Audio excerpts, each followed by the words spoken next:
Este é o primeiro dever de um pai de família: educar os seus filhos na fé e fazer de tudo para que eles alcancem o céu. Em nome do Pai, do Filho e do Espírito Santo. Amém. Ave Maria, cheia de graça, o Senhor é convosco. Bendita sois vós entre as mulheres, bendito é o fruto do vosso ventre, Jesus.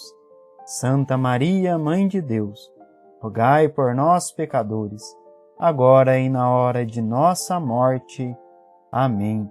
Nossa Senhora do Santíssimo Sacramento, rogai por nós. São Pedro, Julião e Mar, rogai por nós.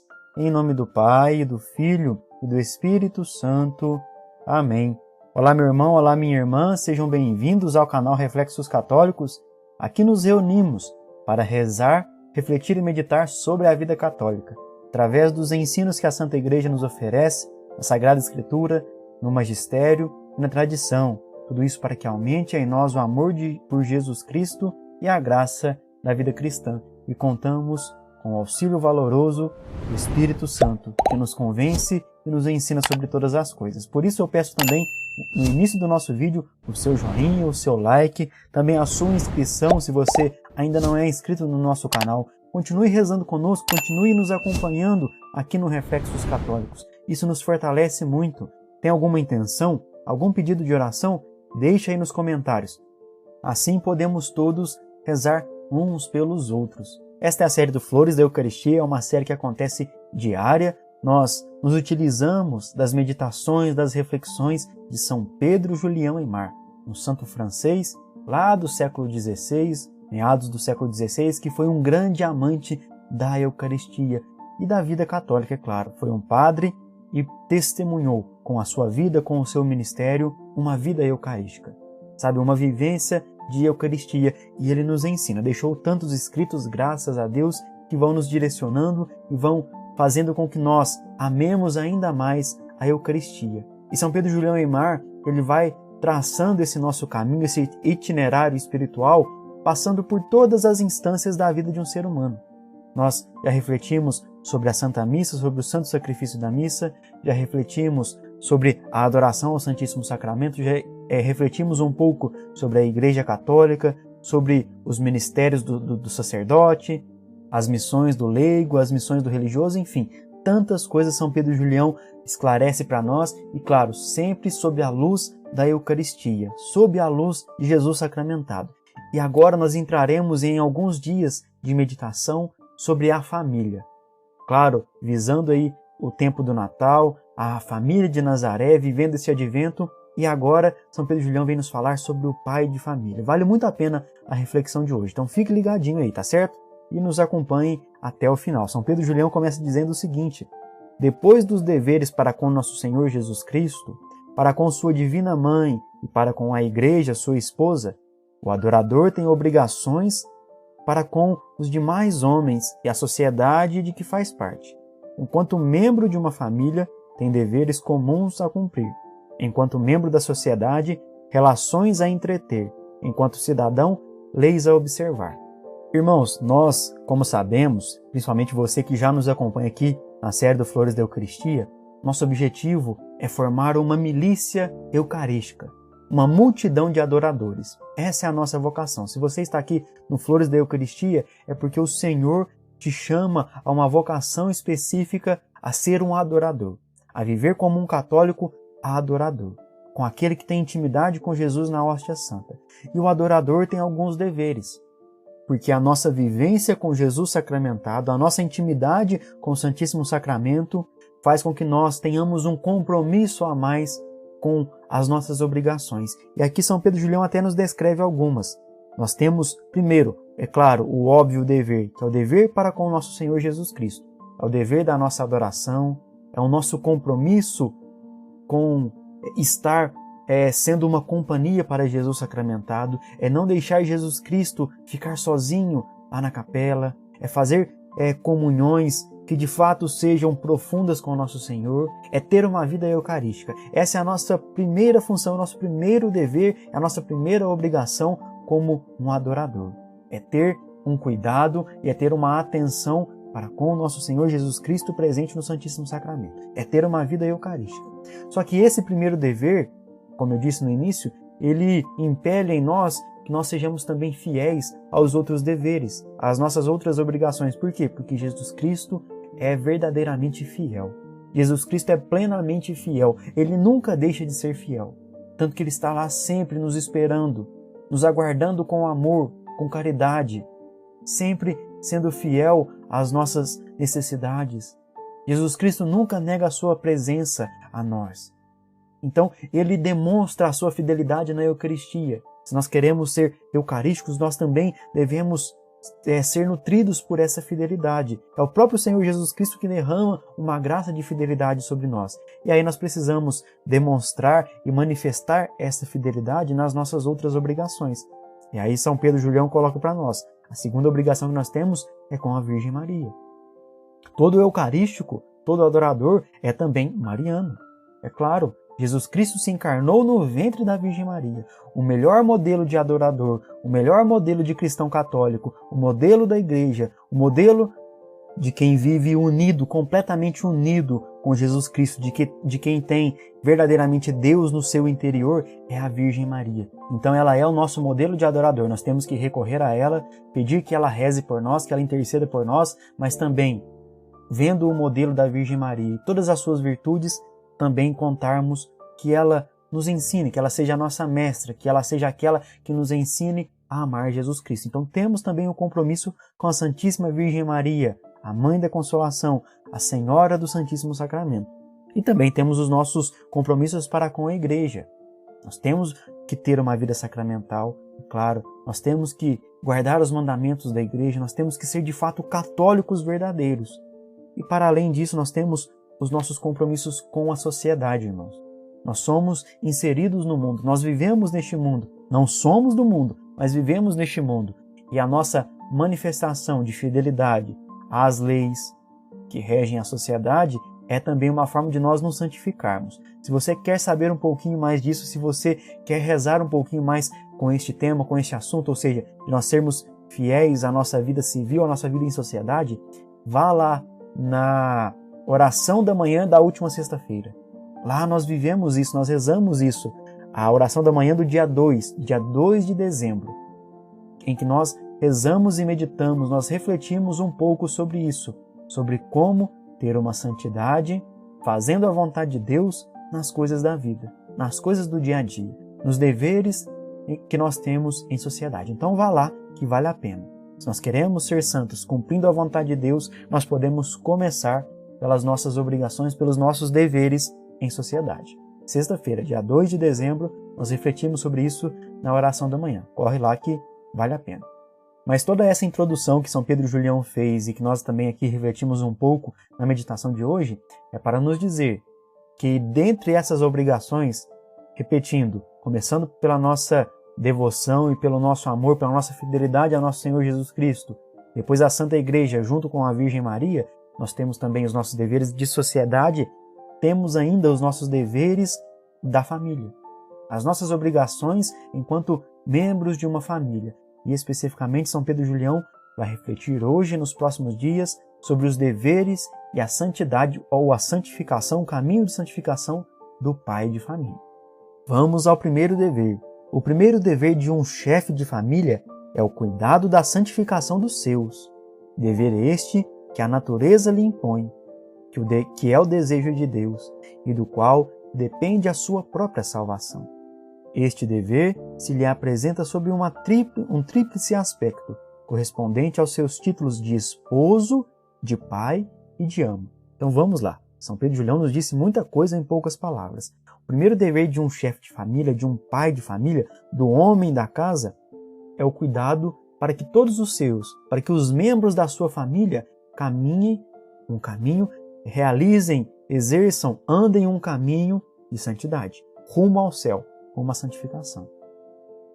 O chefe da família, sendo pai, o chefe da família sendo também esposo, e o chefe da família sendo amado por Deus e sendo amado pela sua esposa, pelos seus filhos, ele deve contribuir, ele deve lutar, ele deve se esforçar e rezar para que a sua esposa seja santa, para que os seus filhos sejam santos. E vejam, irmãos, isso é um ato de amor. Quando um pai de família se entrega, se esforça na criação dos seus filhos, quando um pai de família morre mesmo pelos seus filhos, pela sua esposa, para que eles tenham uma vida em Deus, para que eles tenham uma vida de santidade, para que eles tenham uma vida sabendo pelo menos o que é o céu e que é lá que eles têm que viver, que é lá que eles têm que morar e que é para lá que todos nós devemos ir. Veja, irmãos, isso já é uma prova de amor, isso faz parte do caminho de santificação do próprio pai de família. Um homem, um chefe de família, ama a sua esposa, em primeiro lugar, fazendo de tudo para que ela seja santa.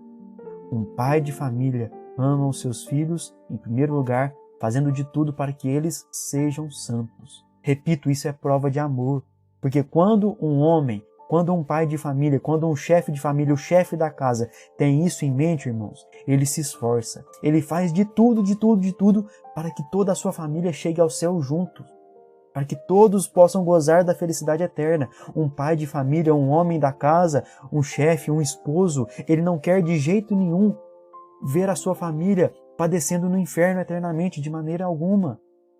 Repito, ele quer que seus filhos sejam santos, ele quer que a sua esposa seja santa. E a partir daí, irmãos, a partir desse dever, repito, que é um dever de amor, todas as suas decisões ganham um novo sentido. Eu até me arrisco a dizer que um dos grandes sentidos da vida de quem é esposo, que um dos grandes sentidos da vida de quem é marido, de quem é pai, está na santificação dos seus. Porque vejam, quando um pai tem a sua primeira preocupação, quando um esposo tem a sua primeira preocupação com a santificação da sua esposa e dos seus filhos, eu repito, e peço perdão pela insistência, ele faz de tudo para que os seus sejam santos. E este sendo um primeiro empenho da sua missão e da sua vida aqui na terra, as suas atitudes são ordenadas para este fim. Ele vai tratar a sua esposa com amor, porque ele sabe que tudo aquilo que ele tem que fazer para a sua esposa deve contribuir para que ela chegue ao céu. Quando ele tem esse mesmo pensamento para com seus filhos, ele também age com amor e as suas decisões, a sua fala, os seus pensamentos, as suas atitudes para com os seus filhos também são ordenadas no amor. Porque tudo o que ele fizer para com os seus filhos, ele vai pensar, peraí, isso aqui vai contribuir para que ele seja santo? Isso aqui vai ajudá-lo no caminho de santidade? Isso aqui vai ajudar o meu filho, a minha filha a ser santo, a viver na fé, a ter uma vida católica de fato? Ah, não vai? Então eu posso fazer. Então eu devo fazer. Ah, não, não vai. Então não. Então não, eu não posso permitir, eu não posso fazer nada que contribua para a perdição dos meus filhos. Percebem, irmãos? E dessa forma, o próprio pai de família, o próprio marido vai se santificando, porque ele vai cumprindo a vontade de Deus. Ele vai cumprindo a vontade de Deus. E aí ele se torna um bom esposo, ele se torna um bom pai, ele se torna um bom amigo dos seus familiares.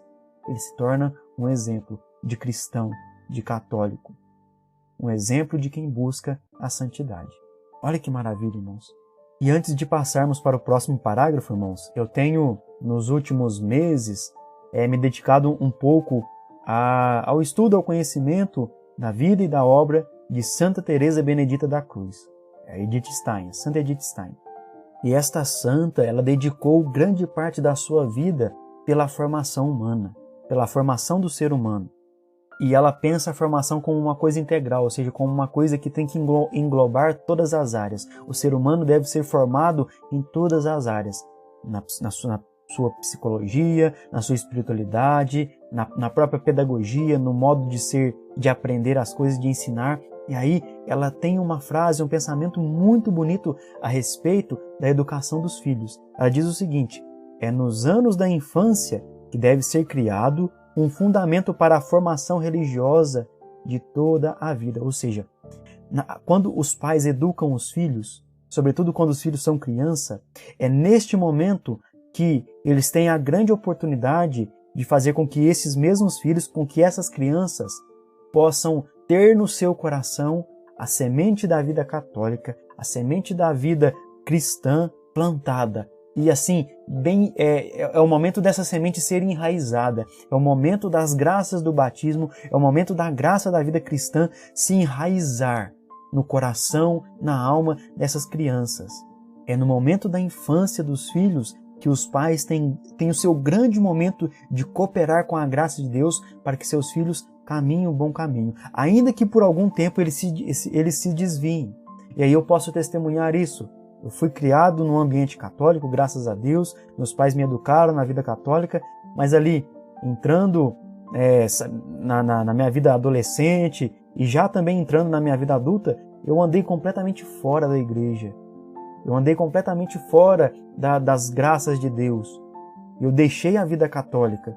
E aí, por conta de participar de um retiro, eu até acho que já testemunhei isso aqui no canal, de alguma forma, em algum vídeo, eu pude voltar. E um dos grandes consolos que o Senhor me concedeu no momento dessa minha primeira conversão, eu lembro direitinho, é que eu olhava para a minha casa e eu percebia, meu Deus, os meus pais estão na igreja, o meu irmão está tendo uma vida na igreja e eu estou completamente fora de Deus. E aí eu pude entender, peraí, agora que eu estou sendo movido a voltar para a presença de Deus, eu tenho uma família que me acolhe nisso. E aí eu fui me lembrando de toda a educação que os meus pais me deram na igreja, na vida de Deus. E isso foi fundamental para que o início da minha conversão acontecesse. Então, isso que Santa Teresa Benedita da Cruz diz aqui é fundamental para as nossas vidas. E sobretudo para o pai de família. Eduque o seu filho na fé, sobretudo na infância e no início da adolescência. Porque ainda que, Deus queira que não, mas ainda que em algum momento ele se desvie, quando o Senhor o resgatar, ele terá para onde voltar. Ele saberá que na sua casa existe um pai e uma mãe que reza e que testemunha uma vida católica. Isso faz diferença na criação dos filhos. Mas vamos dar continuidade. Um esposo deve honrar sua esposa como nosso Senhor Jesus Cristo honra a igreja. E principalmente diante dos filhos, a fim de que a respeitem com amor. Veja, olha que bonito, irmãos. Nós já refletimos também aqui no canal sobre a visão que nós temos, sobre o pensamento que nós temos, e nosso Senhor Jesus Cristo mesmo nos disse isso está na Sagrada Escritura, da visão da igreja como a noiva que caminha rumo a se encontrar com o seu noivo, que é nosso Senhor Jesus Cristo. Então Jesus Cristo é o noivo, é o esposo, e a igreja é a noiva, é a esposa, é a noiva que aguarda um matrimônio espiritual com o nosso Senhor Jesus Cristo. Quando nós refletimos também aqui no canal sobre santidade, nós vimos que santidade é estar unido por amor a nosso Senhor. Quanto mais unido, quanto mais eu amo o nosso Senhor, mais santo eu sou. E veja só, essa imagem da noiva que se encontra com seu noivo, da igreja que é amada por Jesus Cristo, que é seu noivo, também deve ser a imagem, o modelo de um esposo para com a sua esposa, para com a sua mulher. Então, um marido deve amar a sua mulher, a sua esposa, da mesma maneira que Jesus Cristo ama a sua igreja. E veja como que Jesus Cristo ama a sua igreja, se sacrificando no alto da cruz, morrendo, dando toda a sua vida, dando tudo o que tem, dando o seu sangue, sendo completamente esvaziado pelos seus filhos, pela igreja. Um marido deve amar a sua esposa dessa mesma forma, vivendo a vida por ela. Não à toa, o sacramento do matrimônio faz com que os dois sejam uma só carne. Uma só carne. Então o esposo deve viver fielmente, entregue, disposto a morrer, a viver e a morrer pela sua esposa. Este é o dever do marido. E quando o marido age dessa forma, os seus filhos reconhecem este exemplo. Mais ensina do que as palavras é o próprio exemplo. Então, quando os filhos veem um pai que ama completamente a sua mãe, eles se tornarão, pelo menos, adultos, maridos ou esposas, ou seja, qual o estado de vida que eles escolherem, podem ser religiosos, padres, enfim, eles vão sempre se lembrar desse exemplo, do pai que ama completamente a sua mãe, e aprenderão dentro de casa o que é uma vivência no amor, o que é amar, o que é amar. Pelo exemplo do pai que ama a sua mãe, pelo exemplo do marido que ama a sua esposa, conforme nosso Senhor Jesus Cristo ama a igreja. E aqui São Pedro Julião até confirma aquilo que nós já mencionamos e que é uma realidade da igreja. Um esposo deve amar a sua esposa como ao seu próprio corpo, como a si mesmo. Até porque, como eu disse, o sacramento do matrimônio implica isso. E olha que bonito, irmãos. Eu vou voltar lá na vida religiosa, na vida dos monges, dos freis, das freiras. Eles, quando renunciam a ter uma vida de casados para viver uma união perfeita com nosso Senhor Jesus Cristo, nós temos ali na vida religiosa, na vida do frei, da freira, do monge, enfim, do irmão, da irmã de caridade, nós vemos ali a figura do amor perfeito. Eles deixaram tudo para viver um amor completo a Deus, para viver uma entrega inteira a nosso Senhor. Nós temos essa imagem de uma perfeita caridade, de um perfeito amor. Agora, vejam só, no matrimônio, o marido e a mulher têm também a chance de viver a perfeição no amor. O mandamento do amor é este: amai a Deus sobre todas as coisas e ao próximo como a si mesmo. Quando no matrimônio o casal se torna uma só carne, o marido passa, pela força do matrimônio, a amar a sua esposa como a si mesmo, como a seu próprio corpo, como sendo a sua própria carne, e vice-versa. A esposa também ama o seu esposo, o seu marido, como sendo ela mesma, como sendo a sua própria carne, como sendo o seu próprio corpo, como a si mesmo. Tudo isso, é claro, tem que vir do amor de Deus, do coração de Jesus.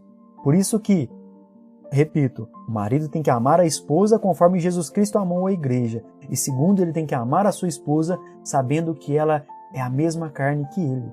Sabendo que ele está a amando como ele se ama e como Jesus Cristo os ama. Olha que perfeição, irmãos. Olha como o nosso Deus fez tudo perfeito. Olha como a lei natural nos rege perfeitamente. Como que a vontade de Deus não nos permite caminhar no erro. Se nós vivemos em comunhão com Deus, nós não andamos no erro, porque nós andamos no amor. E como eu disse lá no início, quando um chefe de família ama verdadeiramente, o próprio amor vai conduzindo as ações, as decisões dentro de uma família. Olha só, a suavidade do amor deve temperar a força da autoridade que Deus lhe conferiu, estabelecendo-o chefe de sua esposa, tal como Jesus Cristo é o chefe da igreja. Veja, essa suavidade de amor que o chefe de família tem para com seus filhos, tem para com a sua esposa, que é o próprio amor de Deus, faz com que ele tenha a autoridade que ele ganhou do próprio Deus, ou seja, ele é o chefe da família, não é? Ele não é o homem da casa, como nós estamos acostumados a dizer. O pai é o homem da casa, o marido é o homem da casa. Essa sua autoridade, ela é temperada, ela é organizada, ordenada, ela é equilibrada por esse amor. Por esse amor. Um homem, ele só consegue ser de fato o chefe da família se ele amar. Porque senão ele se torna um abusador de autoridade. E nós vemos tantos casos infelizes, tantos casos tristes, tantos casos até mesmo criminosos nas nossas famílias hoje.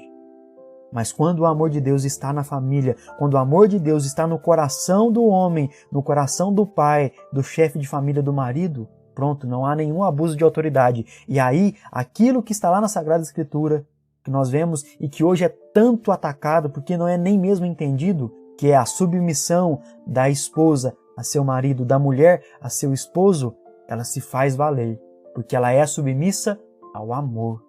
Ela é submissa à autoridade do marido que a ama, Tanto que quando São Paulo disse isso lá na carta aos Efésios, no capítulo 5, ele disse o seguinte, olha, as mulheres sejam submissas a seus maridos. Mas como? Como elas são submissas a Jesus. Mulheres, sejam submissas a seus maridos como ao Senhor. E ele continua no versículo 24, ora, assim como a igreja é submissa a Cristo, assim também o sejam em tudo as mulheres a seus maridos. Se o homem deve amar a esposa como Jesus Cristo amou a igreja, a mulher tem que ser submissa ao marido como a igreja é submissa a Jesus Cristo. É assim que se dá a relação matrimonial, irmãos. E pensa que São Paulo não pensou na vida do marido, no dever do marido? Não. Ele diz aqui o seguinte, maridos, amai as vossas mulheres como Cristo amou a igreja e se entregou por ela. Quando São Pedro Julião nos traz esse pensamento, está aqui, ó. Ele tira daqui, da carta aos Efésios, da carta de São Paulo aos Efésios, capítulo 5, versículos 23 em diante. Então percebam, irmãos, a submissão é no amor. O exercício da autoridade do marido também é no amor. Se não for no amor, não existe nem família. Nós refletimos isso há alguns dias. Se não há comunhão, e sobretudo a comunhão eucarística, não existe família. E aí o marido pergunta, mas eu não sei fazer isso. É a primeira vez que eu escutei falar nisso, como é que eu vou fazer isso? Irmão, comece por uma vida sacramental. Comece dando testemunho de católico. Olhe para a sua vida. Como está a sua vida de católico? Como está a sua vida sacramental? Você precisa se confessar? Vá confessar. Você comunga? Você vai à missa? Olhe para isso primeiro. Primeiro dê o exemplo. Primeiro organize a sua vida como homem de Deus. Sendo um homem de Deus, você será um bom marido e um bom pai. E é o que São Pedro Julião diz aqui, é principalmente pelo bom exemplo, pela mansidão de virtude e da caridade que conseguirá firmá-la no bem. A família tem que andar no bem. E muito isso depende do dever do pai, do dever do marido, do dever do chefe de família. Que o Senhor Jesus Cristo ajude a todos os homens, a todos os vocacionados ao matrimônio, a serem homens de Deus nas suas famílias, a cumprirem bem o seu dever de pai e de marido e de chefe de família. Isso ajudará na santificação dos seus filhos e da sua esposa e, claro, este é o seu próprio caminho de santificação. Irmãos, vocês percebem como que a santificação é uma graça de Deus que o Senhor coloca ao nosso alcance? É difícil? É trabalhoso? Dá trabalho, mas é possível na nossa vida. É possível na nossa vida. O Senhor sabia disso e, claro, Ele planejou tudo isso para nós. Sejamos santos, busquemos a nossa santidade no nosso estado de vida. E, sobretudo, tendo uma vida eucarística. É Ele a nossa força, é Ele o nosso sustento. Graças e louvores se deem a cada momento ao Santíssimo e Diviníssimo Sacramento. Jesus, manso e humilde de coração, fazei o nosso coração semelhante ao vosso. Amado irmão, amada irmã, muito obrigado por ter nos acompanhado até aqui. Deixe aí o seu joinha, deixe também o seu comentário, inscreva-se no canal se você é novo por aqui e compartilhe os nossos vídeos para que mais pessoas rezem conosco. Voltaremos amanhã. Até lá, se Deus quiser.